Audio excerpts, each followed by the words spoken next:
Iran സംഘർഷത്തിൽ വിദേശ കപ്പലുകളിലെ 3 Indian നാവികർ കൊല്ലപ്പെട്ടു. ഒരു ഇന്ത്യക്കാരന് പരിക്കേറ്റു. ഡ്രോണുകളും എല്ലാ വായുമാർഗ കായിക പ്രവർത്തനങ്ങളും നിർത്തിവെച്ച് ഒമാൻ. ഭക്തിയുടെ നിറവിൽ ആറ്റുകാല പൊങ്കാല. ആയിരങ്ങൾ പൊങ്കാലയിട്ട് സായുജ്യമടഞ്ഞു. ആറ്റുകാൽ പൊങ്കാലയോടനുബന്ധിച്ച് പാളയം ജുമാ മസ്ജിദും സെന്റ് ജോസഫ് പള്ളിയും ഭക്തർക്കായി വിപുലമായ സൗകര്യങ്ങൾ ഒരുക്കി. പാളയം ജുമാ മസ്ജിദിൽ പ്രത്യേക പന്തൽ തയ്യാറാക്കി പ്രാഥമിക ആവശ്യങ്ങൾക്കും വിശ്രമത്തിനും സൗകര്യമൊരുക്കി. ഭക്ഷണവും നൽകി.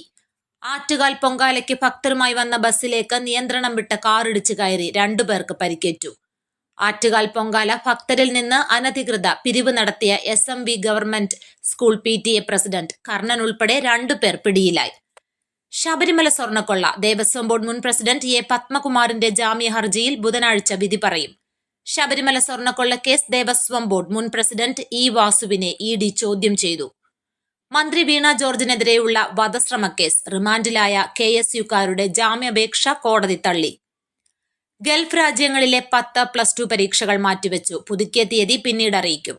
ശാസ്താംകോട്ട താലൂക്ക് ആശുപത്രിയിൽ ശ്വാസം മുട്ടലിന് ചികിത്സയ്ക്കെത്തിയ പെൺകുട്ടിക്ക് പേവിഷബാധയ്ക്കുള്ള പ്രതിരോധ മരുന്ന് കുത്തിവെച്ച സംഭവം. പ്രതിഷേധം വ്യാപകം. CPM നേതാക്കൾ ഉൾപ്പെടെയുള്ളവർ പരാതി പിൻവലിപ്പിക്കാൻ ശ്രമം നടത്തി. ഉത്തർപ്രദേശിലെ ഹത്രാസിൽ വാനിനു പിന്നിൽ ബസ്സിടിച്ച് 6 പേർ മരിച്ചു. നിരവധി പേർക്ക് പരിക്കേറ്റു.